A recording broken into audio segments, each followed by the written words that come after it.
We acknowledge and thank the Lekwungen people, also known as the Songhees and Esquimalt First Nations communities. We recognize that we are all visitors in their traditional territories. Hi, my name is Michael Linklater, and I'm Cree from Thunderchild First Nation, which is a part of Treaty 6 territory.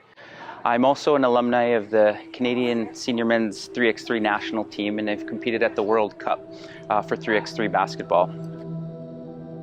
Today is the National Day for Truth and Reconciliation, and you may see a lot of people wearing orange shirts in support. There's a story behind the orange shirt, and I would encourage all of you to look that up and seek on your own terms to find out what that story is.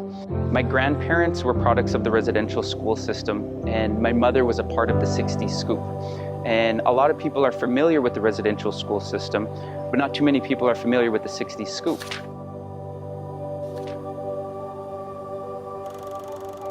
So my mother was taken from her family between the early 1960s to the mid-80s, and that's when the government had a hand in taking Indigenous children away from their families.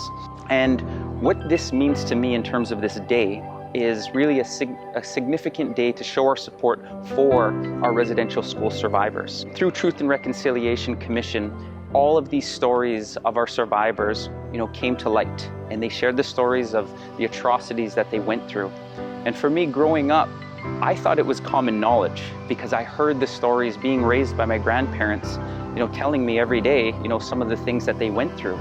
So as I got older, realizing that not everybody knew that this was a reality actually shocked me.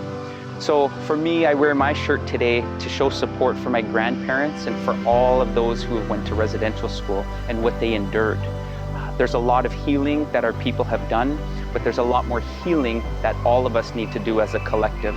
So I encourage you to read more about Truth and Reconciliation and the significance of this day.